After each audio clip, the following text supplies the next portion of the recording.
Olá pessoal, bem-vindos ao Fator Paranormal. Hoje eu vou relatar o capítulo 37 da minha jornada. Bem, hoje eu irei falar um pouco dos eventos paranormais que aconteceram comigo e com a presença de outros componentes do Grupo Cromo. Em 2011 eu conheci uma pessoa do meio cigano que se tornou a minha amiga. Eu sempre estive em todas as festas dos ciganos com minha parceira enigmática de programa Enigmas, Kátia Gaia. E além de ter muitos amigos gitanos, nós sempre compartilhamos muito, né? As festas, a cultura e a forma de vida que esse pessoal leva, que é muito legal, inclusive, né? Mas essa cigana que eu conheci, né? Ela era de uma paranormalidade exacerbada, dona de uma sensibilidade gigante. Suas intuições eram sempre muito assertivas. Nessa época, saíamos muito e conversávamos muito sobre espiritualidade. E ela tinha visões com seres nefastos dentro de sua casa. E ela tinha muito medo também. Então, numa certa época, ela adoeceu. Ela tinha lúpus, né? E ela adoeceu. E como os filhos dela iriam viajar, ela pediu para que eu ficasse com ela na sua residência, como companhia, né? Eu percebi, então, que em determinados momentos ela adormeceu, ela estava febril, estava doente, né? E assim eu resolvi encostar minha cabeça no travesseiro para tirar um cochilo. Mal eu havia encostado minha cabeça no travesseiro, eu estava acordada, alguém veio no meu ouvido, deu um soprão, assim. Eu dei um pulo da cama, né? Em solavanco mesmo. Eu fiquei tremendo. Porque eu levei um susto enorme. No dia seguinte eu relatei o ocorrido a ela. Ela disse que teve uma noite de sono tranquila. Bom, como era feriado, né? Só de saber que eu teria que ficar lá, né, mais 2 noites seguidas, eu sentia calafrio. Afinal, eu tinha me colocado à disposição para ajudá-la. Eu também não poderia amarelar, né? Ela estava doente e estava precisando da minha ajuda. E assim foi.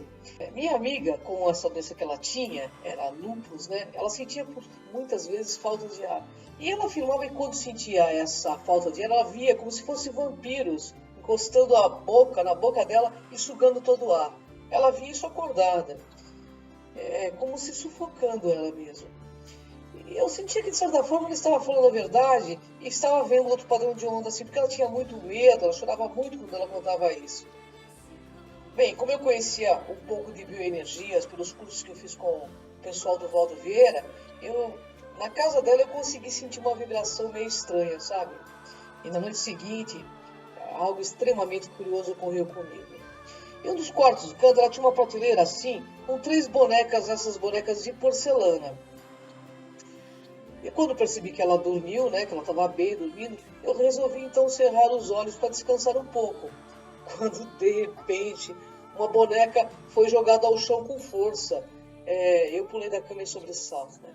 Percebi uma entidade, uma energia estranha naquele lugar e também senti que minha presença ali não era bem-vinda por aquela criatura que estava ali. E mesmo com medo, de certa forma, eu me sentia amparada pelos meus amigos espirituais e pedia proteção tanto para mim quanto para ela. Depois eu pedi para ela ver o que tinha ocorrido naquela casa, porque aconteciam coisas estranhas ali. Bem, depois disso fiquei a noite inteira acordada. Devo admitir que eu fiquei com medo, sim. Mas, de novo, ela teve uma noite ótima de sono e eu não pregava o olho, né? Eu senti que aquela entidade ficava ali em torno, rodeando. Então eu tentei trocar uma ideia mental com aquela entidade. E eu notei também que não era nada amistoso não, sabe?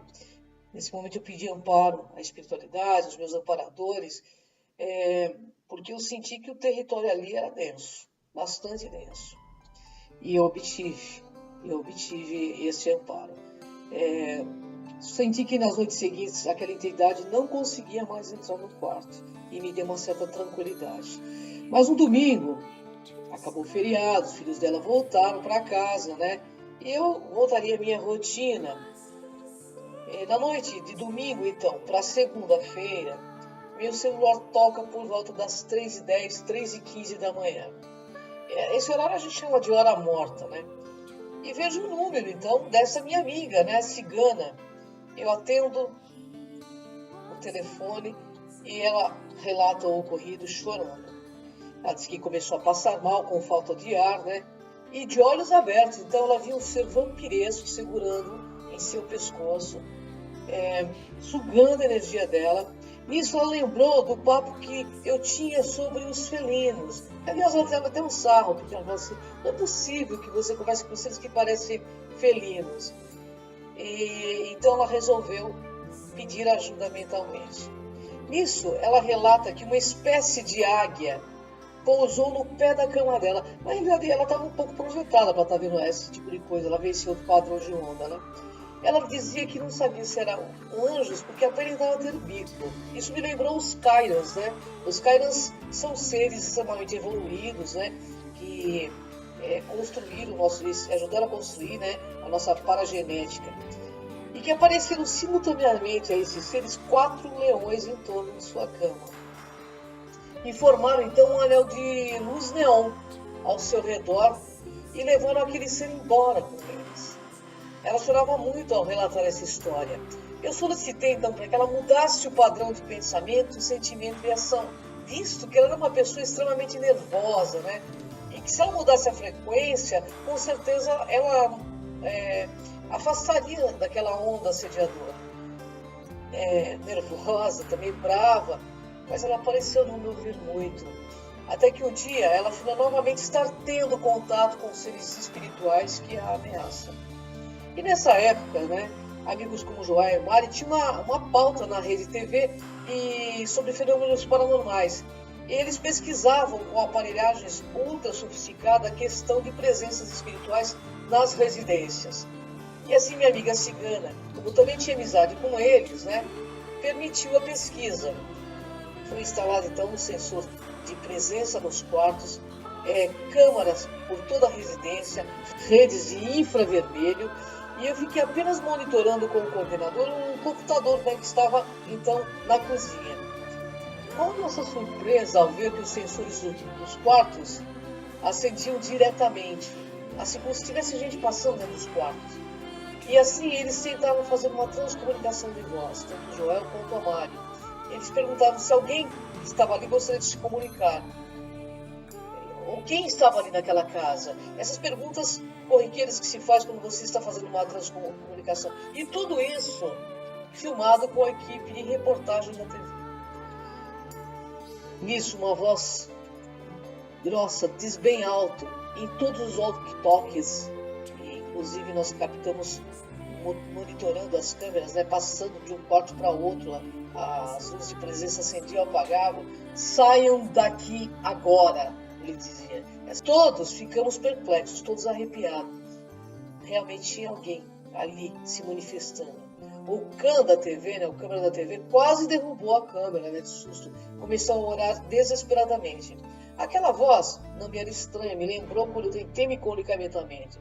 Já havia travado uma espécie de papo com essa criatura, só que ele queria um embate e eu não estou afim de embate, eu não quero saber de embate. Mas na equipe do Joel havia também uma apômetra que ofereceu ajuda para essa amiga, mas ela não permitiu, dizendo que eram amigos dela, o que me causou bastante surpresa. Descemos então com equipamentos de pesquisa até o andar de baixo, a casa dela era muito grande. E lá havia um tipo de altar com oferendas para Exu, Pombagira, onde ela fazia as suas próprias oferendas. Todos nós sabemos que os ciganos cuidam dos seus guardiões, né? E resolvemos, dessa forma, então, tirar o nosso time de campo, porque ela disse que não precisava de ajuda para retirar aquela entidade. Porque também, sem a permissão da nossa querida amiga cigana, nada poderíamos fazer, né? A equipe de apometria não ia poder mexer com isso, já que ela não permitiu. Assim percebemos que ninguém é vítima, que as pessoas fazem pactos mentais para conseguirem coisas e que tudo, pessoal, tem um preço. Consideramos, então, que o respeito é o princípio também do verdadeiro amor e que nós temos que, então, aceitar que tem coisas que nós não devemos e nem podemos interferir e que cada um faz as suas escolhas. Assim, cada um de nós, após essas experiências, né, voltamos para casa pensativos. Mas, enfim, respeito é respeito. Às vezes, pessoal, ajudar é simplesmente deixar cada qual seguir seu próprio caminho. Assim, eu deixo uma mensagem depois de toda esta ocorrência para vocês. E que a força de Deus troe sempre em cada um de nós. Gratidão, pessoal. Até o próximo Fator Paranormal. Vem comigo nesta jornada.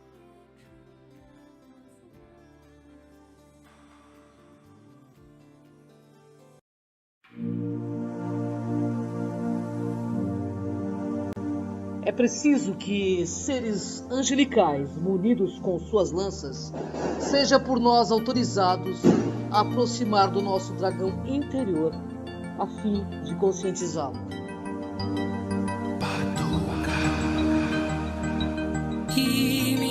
É preciso que não nos identifiquemos mais, nem por um momento, com ele, ou com seus atributos, sede, paixões e desejos, pois ele alimenta-se das nossas hesitações e cedências.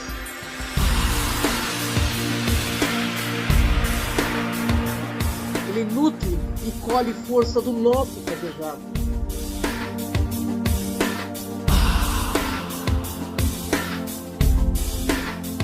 Permita então Deus troar em ti.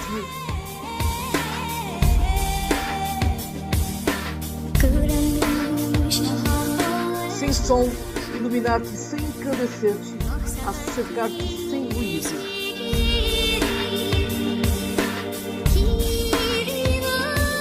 Deixa Deus troar em ti, sabendo que poder não é cólera.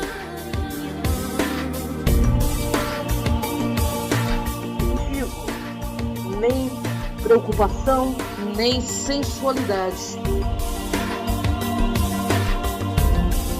Respeita a ti próprio, e teu amor será a mais santa das forças.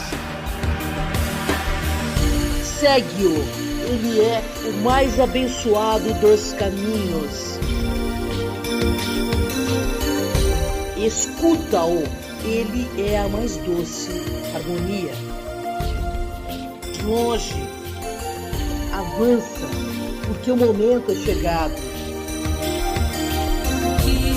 A intuição varrerá toda ilusão e pulverizará qualquer obstáculo. Ouça.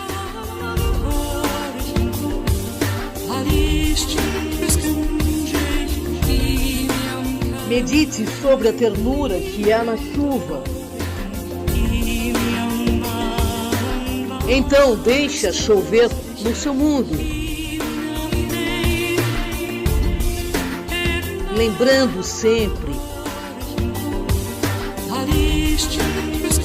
que somos todos sementes.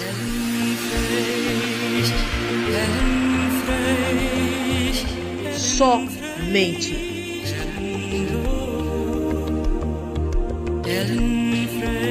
Eternamente.